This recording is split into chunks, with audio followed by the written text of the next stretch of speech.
अस्सलामुअलैकुम वरहमतुल्लाहि वबरकातुहू। Welcome back to my channel. उम्मीद है कि आप सब खैरियत से होंगे। लास्ट वीडियो में हमने पाइथन की जो प्लेलिस्ट थी उसमें डिक्शनरीज को देखा था। फर्स्ट हमने डिक्शनरी देखा, फिर उसके मेथड्स देखे। आज की जो हमारी वीडियो है पाइथन के रिलेटेड ही है। उसमें हम देखेंगे एक्सप्रेशंस को, यानी कंडीशनल एक्सप्रेशंस को देखेंगे, इफ़ एल्स स्टेटमेंट को देखेंगे कि वो किस तरह काम करती हैं। फर्स्ट ऑफ ऑल आपको मेरी स्क्रीन नज़र आ रही होगी, बिल्कुल एम्प्टी स्क्रीन है, आज कुछ कोड नहीं लिखा हुआ। तो आज आपको कुछ ज़्यादा समझाने के लिए हमने कहा चलें आपको एक थोड़ा ज़्यादा ओवरव्यू दिया जाए। तो हम एक वेरिएबल ले लेते हैं एज का, इसको हम इनिशियलाइज करा देते हैं 18 के इक्वल, यानी कि हमने न्यूमेरिक डेटा टाइप में से इंट एक लिया वैल्यू, उसको हमने एज के बराबर कर दिया, एज इक्वल टू 18 के बराबर।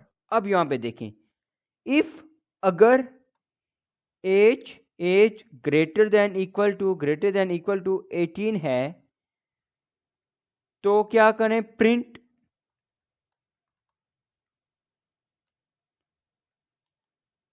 You can apply for a driving licence. ठीक हो गया। अगर आपकी एज 18 या उससे ज़्यादा है तो आप ड्राइविंग लाइसेंस के लिए अप्लाई कर सकते हैं।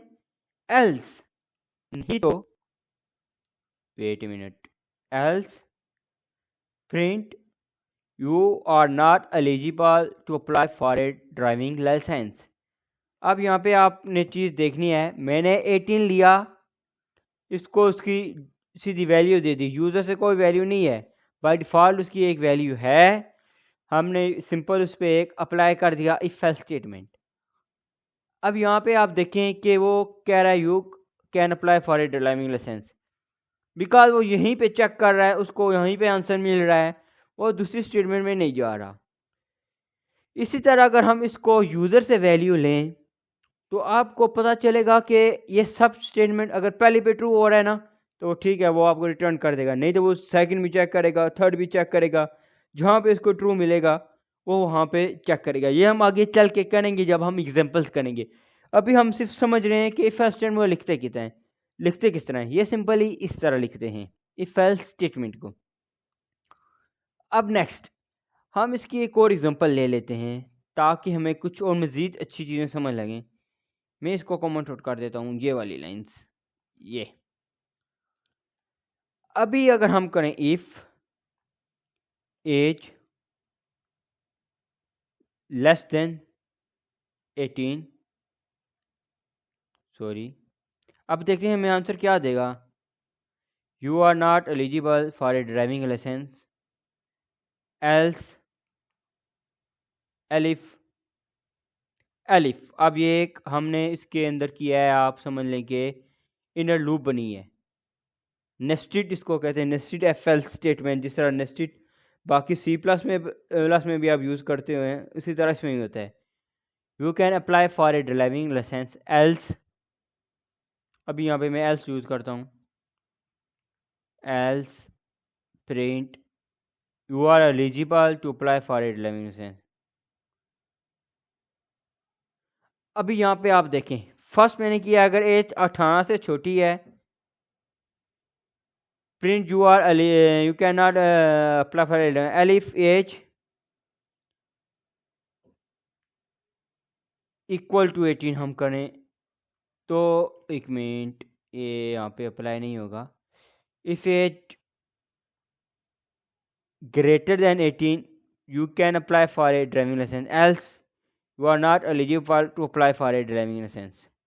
अब ये और ये दो सेम आ रही हैं। एल्स अगर एज 18 से छोटी है, और हम यहाँ पे एक और ऑपरेटर लगाते हैं, और एज लेस देन, और एज, इसको थोड़ा और प्रीफाई करना पड़ेगा हमें, less than 16 you are not eligible for applying a driving licence. If else यहाँ पे हम कर देते हैं you are not eligible to apply for a driving licence but can apply for learning, but can apply for learning. ठीक हो गया, you are not eligible for a driving licence.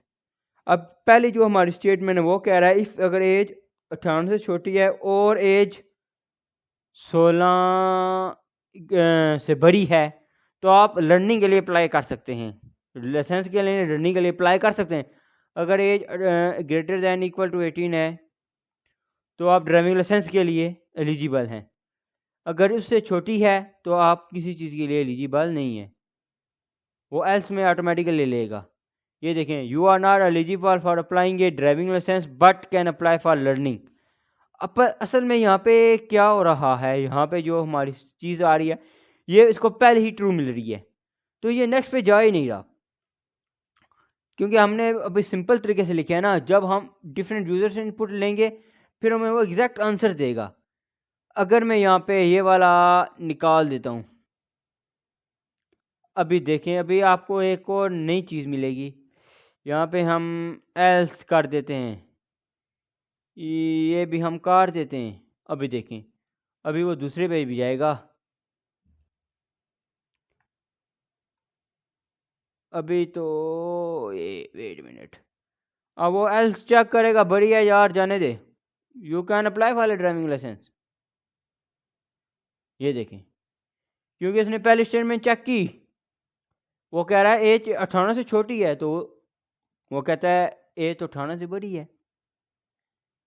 If as less then 18, अगर 18 से less है ये वाली as, ये तो हमने एज 18 लिखी हुई है, 18 से लेस तो नहीं है ना।